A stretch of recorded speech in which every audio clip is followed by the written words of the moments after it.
Welcome. You are listening to the Be a Better Being podcast, hosted by Michelle Zellner and Sasha Berscheid. Michelle and Sasha are here to give you information and inspiration to help you live your healthiest, happiest lives. Thank you for tuning in. We hope you enjoy the show. Greetings. Thank you for tuning into the Be a Better Being podcast. I am Michelle Zellner, your host, hosting solo today. Sasha is off doing amazing things, but I'm really excited to be joined by Chris Burnett. We're going to dive into a really great conversation about conversations. So, Chris, welcome to the show. I'd like for the audience to get to know you a little bit. So, give us the thumbnail sketch of Chris Burnett, and then we're going to get into this really cool project that you have found yourself in the midst of because of kind of what's been going on in the last few years. Yeah, absolutely. Hey, Michelle, thanks for having me along. Pleasure to be here. Yeah, so I'm originally from Scotland, 29 years old. I've lived abroad in a few different spots and currently find myself living in Toronto, Canada. My background, studied sociology and then was involved with social enterprise, which is like businesses that do social environmental good.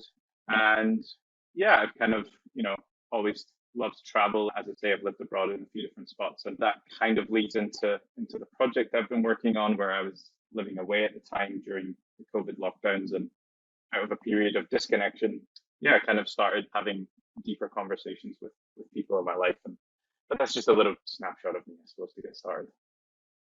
Well, it's a great snapshot and a perfect segue into really diving into what you started doing and what it's become. Listeners, you know the whole gist of the Be a Better Being podcast is to help people be better human beings. And something Sasha and I talk about all the time is the need for connection and how difficult it can be because we're busy, we're spread all over the country or the world. And then you throw in something like COVID, where we were literally not allowed to actually see people. And I think you are someone, first of all, as young as you are and having kind of decided to dive into this thing that I think some of us don't really appreciate until much later.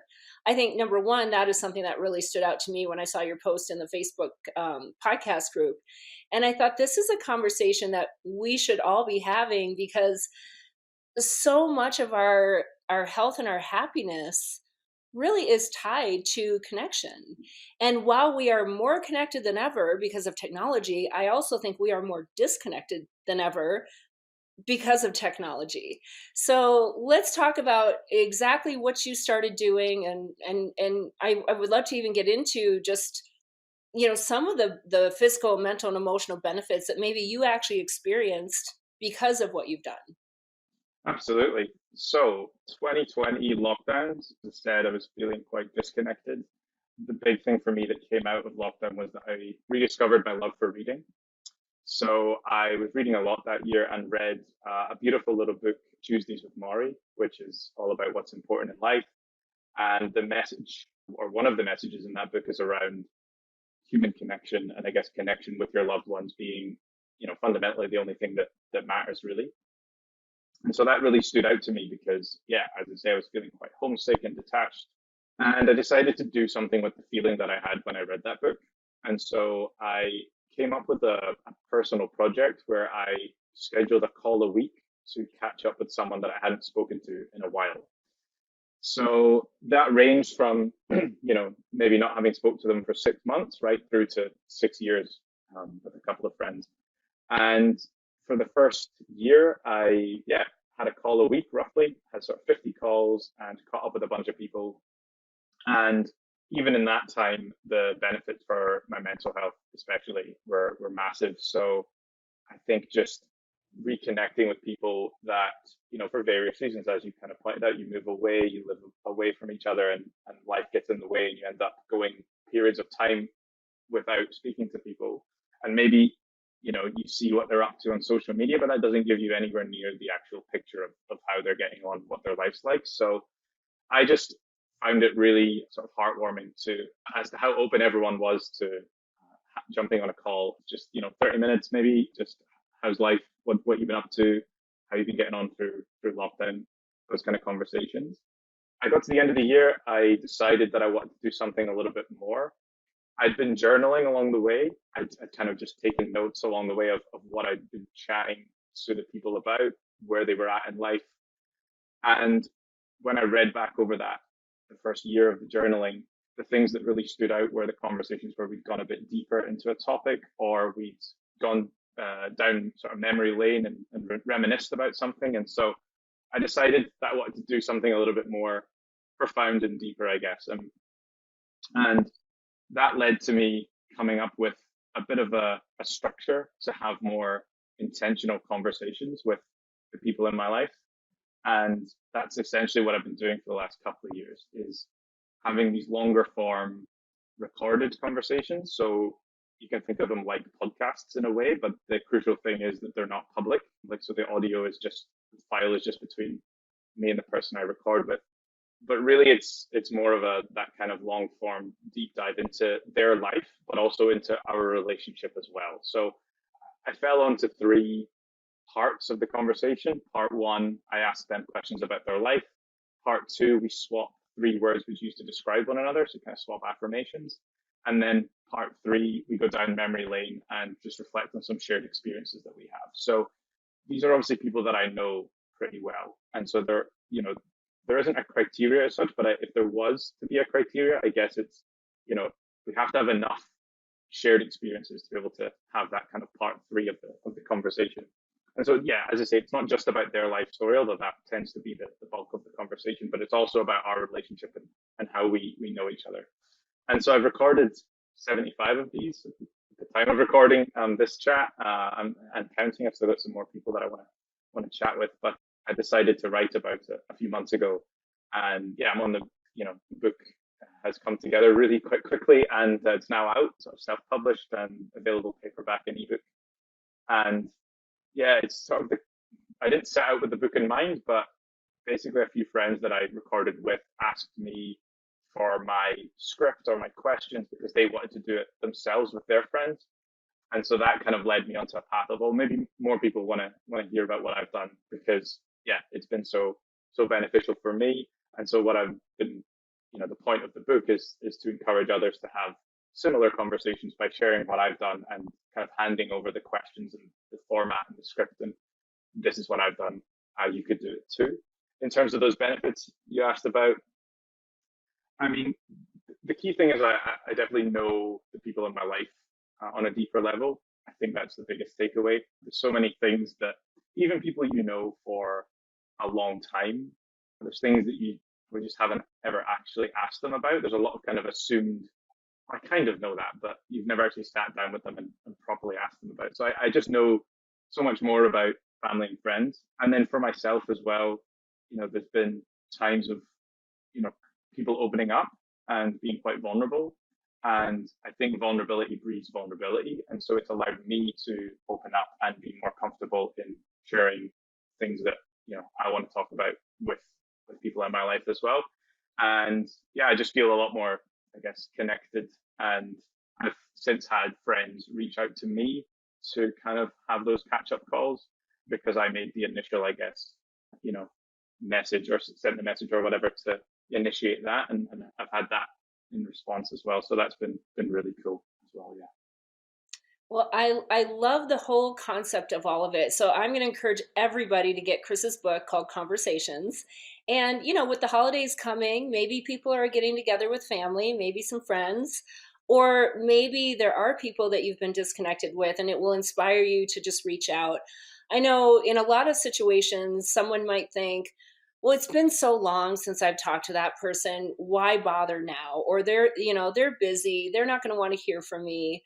And so we hold back from doing that, right? Or maybe we haven't spoken because, I don't know, things were a little tense the last time and now so much time has gone by and why bother?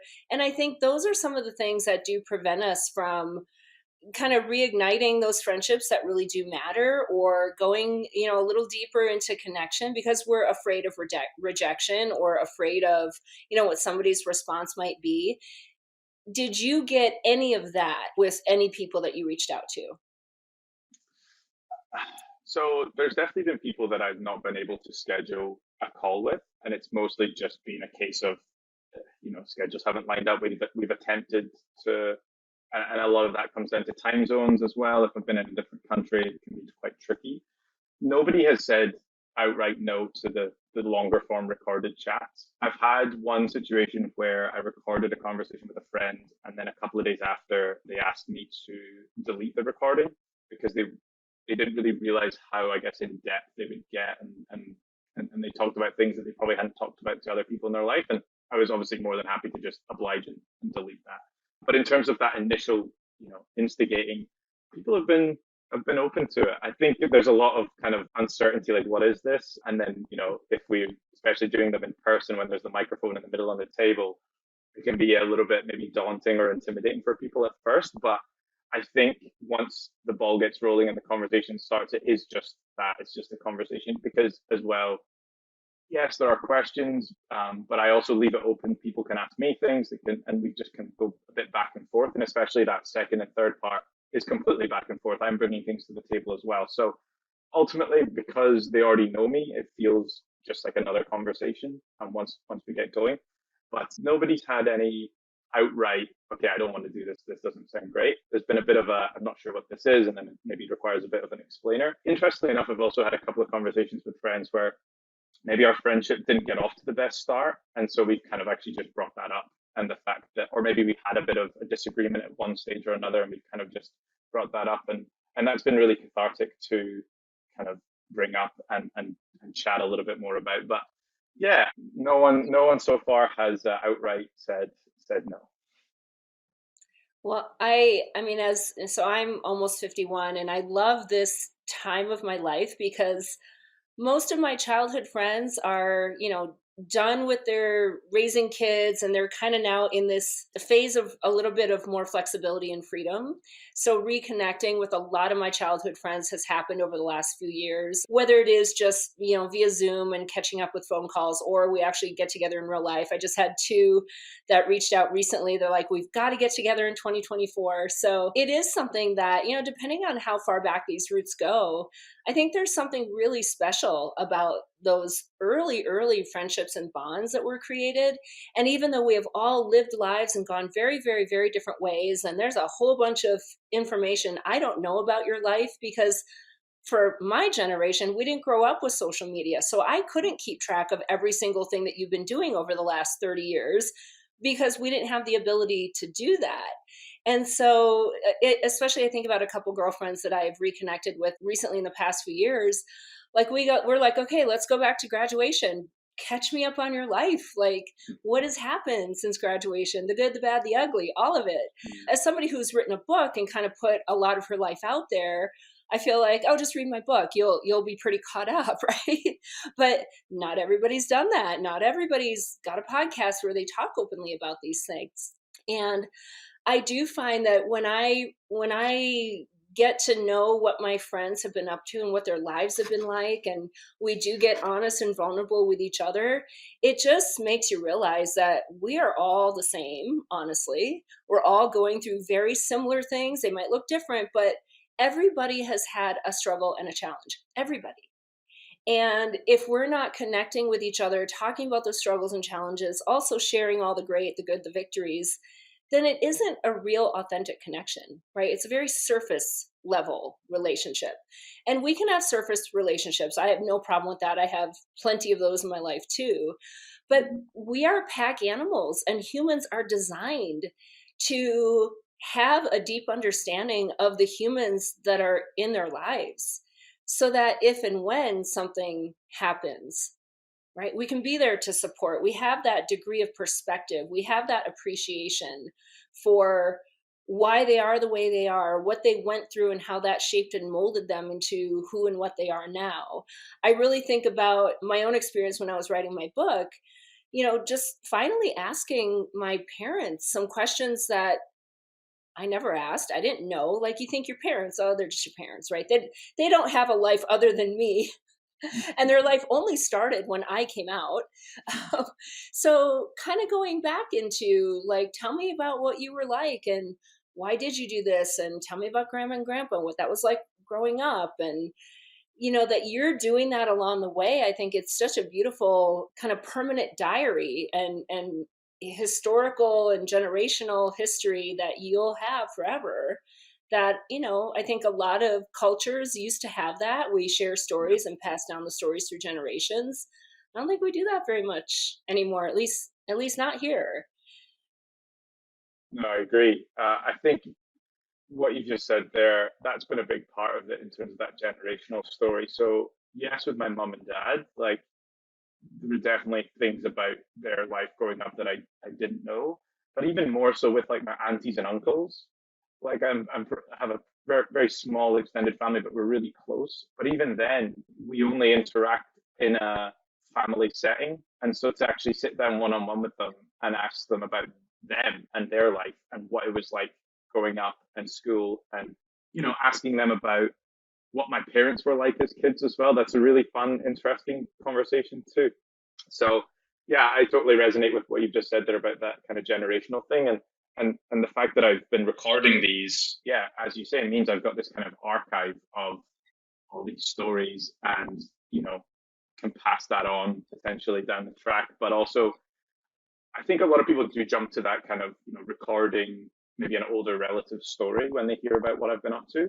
And, absolutely, like I've recorded both my grandmas. I had a conversation with both of them and telling me about their life and stuff. And that's been amazing. I do always jump to people have stories now. You don't need to wait till they're older as well. And so, like, I've loved hearing about my friends, in their 20s, in their 30s, talking about things that only happened 10, 15, 20 years ago. And so they have real clear, stark memories of school. And I think that it just kind of pieces together for me, especially friends that I've made as an adult, it pieces together parts of who they are because we've only connected in our 20s or whatever. And there's so much of their life that I maybe know little bits about, but actually to sit down and intentionally go through it with them. Yeah, it just kind of shows a different side to them sometimes and just weaves together their story for me. And it makes me feel like I really do know this person better. So yeah. I think even just going down memory lane with somebody, right? We can go back to those experiences that we shared and relive the memories and have the laugh, even maybe some of the hard stuff, right? We can still bond a deeper bond because we went through something together. Maybe it wasn't great, but we because we shared that, it is something that really does strengthen those connections. I had my couple of gals from my gymnastics team on a podcast a few months ago, and most of us had not kept in touch at all, so we hadn't seen or talked to each other in 30 years, and yet we could vividly remember very clear experiences, and we had so much fun and we laughed so hard about all of it. So you get to relive and have those great endorphins as we talk about things that we've done in the past together. And so, yes, it's like establishing the connection, but it's also reminding us of maybe just that journey of life and appreciating all those things that at the time, did I know 30 years from then I was going to be reminiscing and laughing about this? Of course not. Who thinks of that when you're 12, right? And now that you do that, maybe you do think, oh, let me really appreciate this in the moment because it's super special. And in 10 or 20 years, I can relive it again and still have these super special, really great feelings. Yeah, absolutely. I think there's a really key point here where, from what I've done and all the conversations I've had, and it's super profound, it's super wholesome, and there's, definitely that deepening connection part. There's been a lot of vulnerability, as I've talked about already, but ultimately as well, it's equal parts incredibly fun to just sit and kind of do that reminiscing, and especially people you've known for a long time. And like one of my friends who spent an hour just going back and forth with different memories because we've been on so many trips together and had so many been to so many gigs together, and we just had this huge list that we kept adding to because things kept popping in our heads when we were chatting, and that's just an incredibly fun thing to do with a friend. And so yeah, as I say, it's kind of equal parts wholesome and equal parts fun at the same time. And to your point, I think it has made me appreciate being a bit more in the moment, and being a bit more like reflective as I've gone along, because yeah, I've sat and trawled over so many amazing stories, and you kind of think about what makes them amazing. It's the people that you're with, right? And so you end up just being able to appreciate the people that are around you in a moment, sort of going forward. And yeah, that's been huge for me. But yeah, as I say, equal parts wholesome, equal parts fun for sure. Yeah, another thing that happened this past summer for me is I went home back to Wisconsin to see my parents, and a whole bunch of high school friends were able to come over. And some of us hadn't seen each other, some of them had not seen each other. And just to kind of, again, kind of go through all the things. And it's interesting how we shared the same experience, and yet people remembered them differently or remembered different things about it, or something stood out about it for one person that Yeah, someone else was like, oh wow, you really think about that.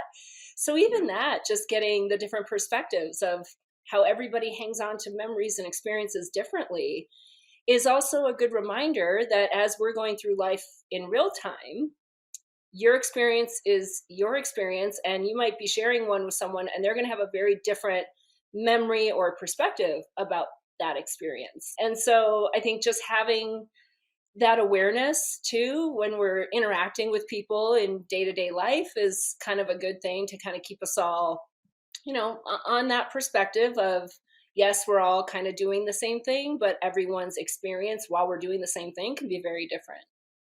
for sure. I think it's a very grounding experience to do. And I should have mentioned before that before I have one of these longer form conversations with people, I give them a little bit of homework to do. So they have to write down 3 words they use to describe me. And then also they have to write down some shared experiences. So they're not coming to the table and it's just all off the cuff. And exactly what you just said there about different experiences stick out differently. One of my closest friends, he talked about this time where we were at school together, and it was one of the first times that maybe he'd come sort of round to my house, and we went for a kick, like to kick a football.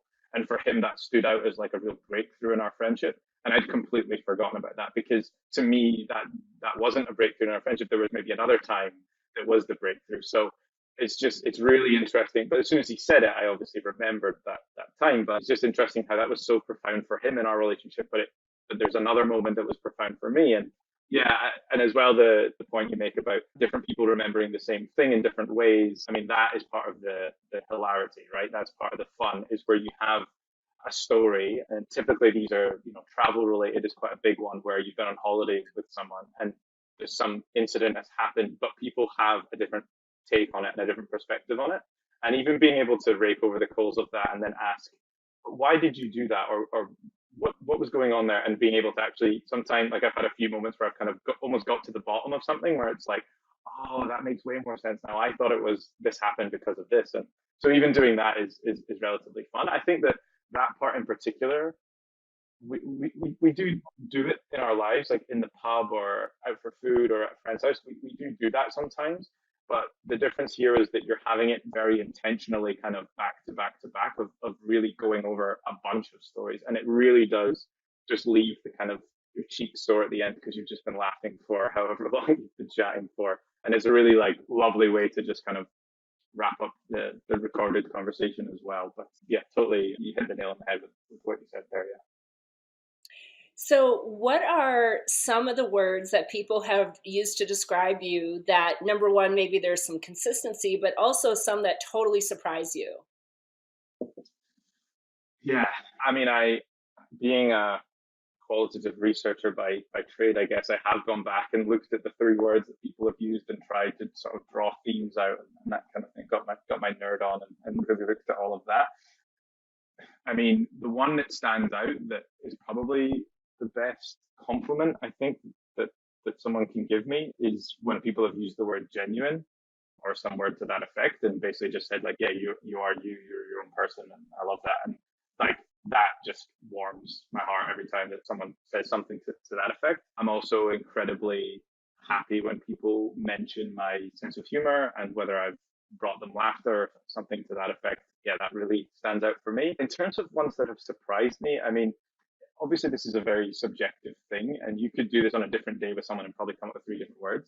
One friend, I lived with him back at university, and his like abiding memory of me is kind of just almost like living on sort of frozen oven meals and that kind of thing. So he actually used lazy as one of his words because that was his abiding memory of me was when we lived together and I was just, eating very unhealthily and just chucking frozen pizzas in the oven. So that was a bit of a, I guess, a surprise, but a kind of a funny one to talk about. And then another friend used the word Scottish, which he took it very literally, like that is a word I would use to describe you because you are Scottish. He did justify it by saying that I guess most of our interactions and memories have been based around having a few beers, and my sense of humor is very kind of dry, sarcastic, which is pretty Scottish. So he was able to justify it, but it also kind of caught me off guard as well because I didn't expect anyone to sort of take it as literally as like what three words do we just literally you are Scottish, and, you are that was quite funny, that one.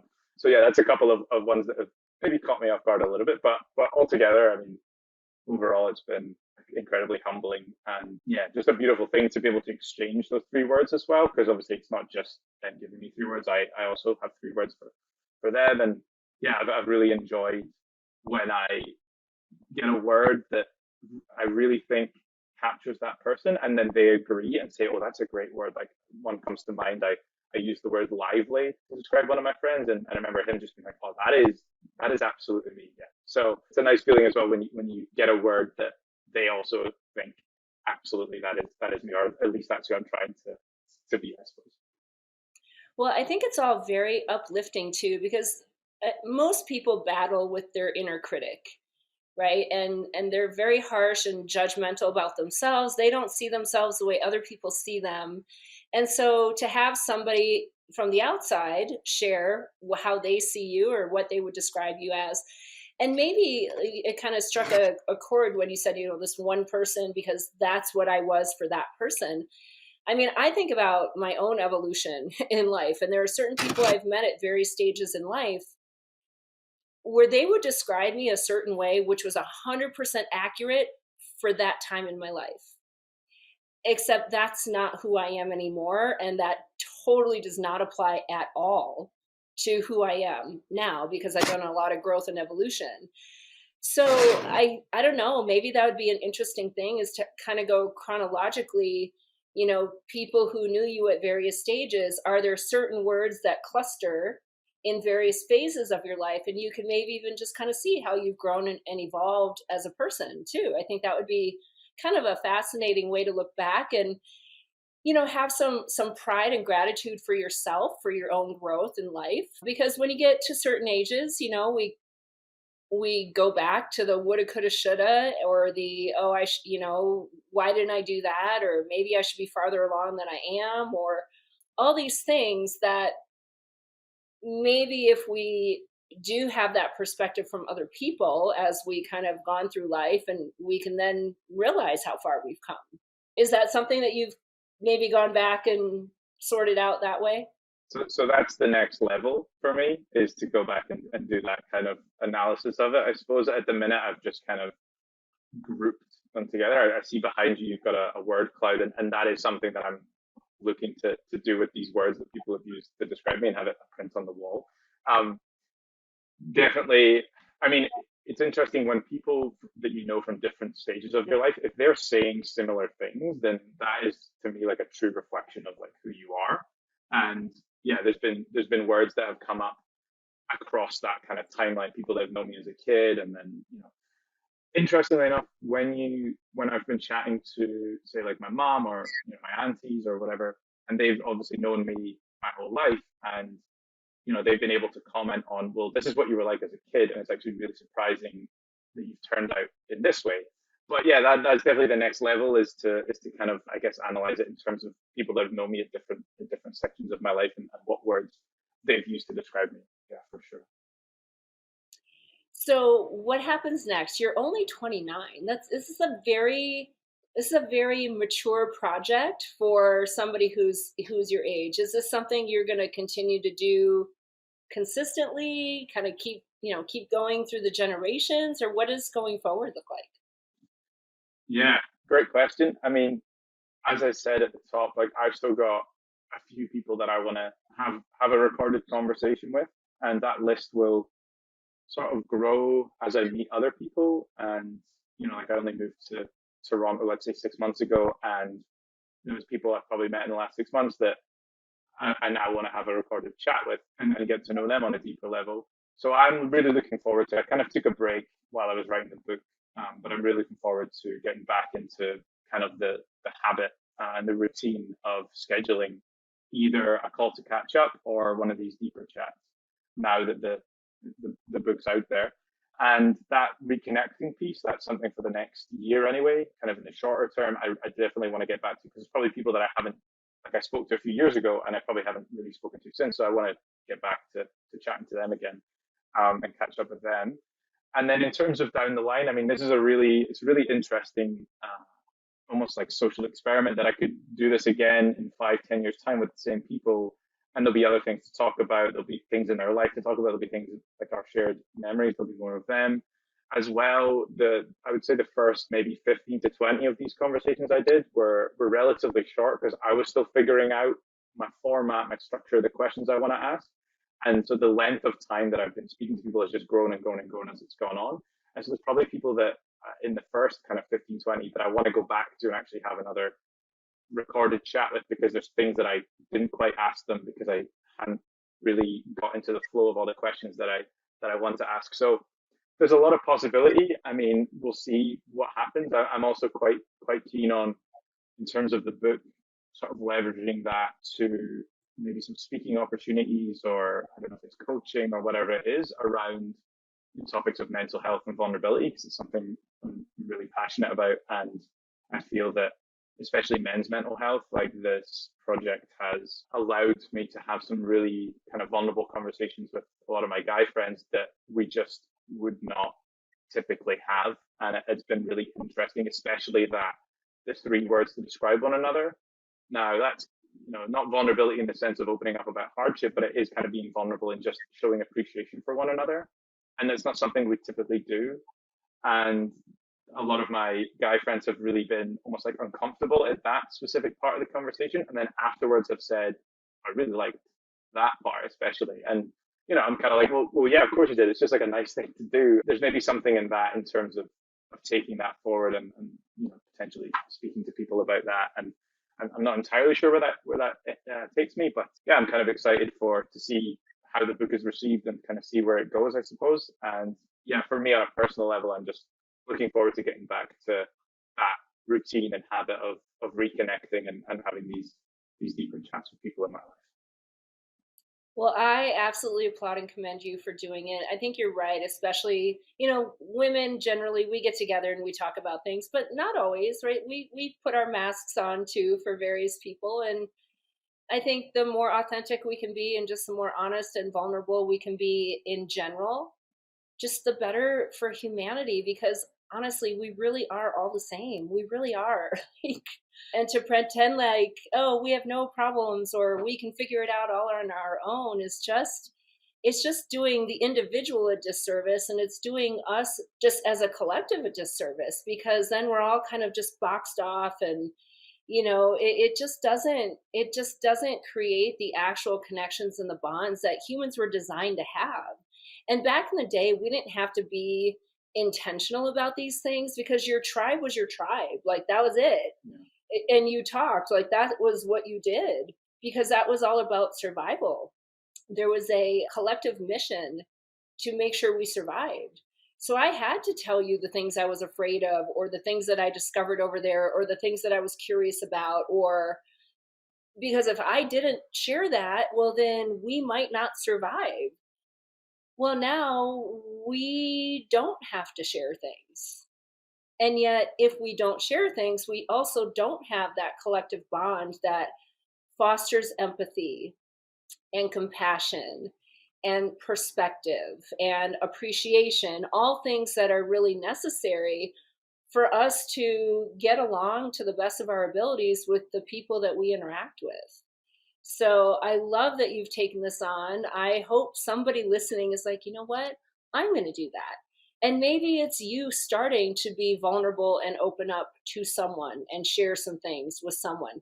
Maybe you're that person that holds it all in because you're afraid of being judged, or afraid of sharing this story that no one's going to understand, or whatever it is. Just do it. Yeah, absolutely. I mean, my goal, I guess, with writing the book is that, if one person that I have never met and never connected with reads the book, goes away and has one of these conversations and gets back to me and says, "Look, I did this and I really enjoyed it." I think I'm not saying to people you have to go and do 75 of these. Maybe just your partner, your best friend, an older relative, and that would be the ultimate goal for me is someone to kind of say that they've sort of taken my questions and my structure and kind of had one of these conversations and really really enjoyed it. That would be the ultimate for me. So yeah.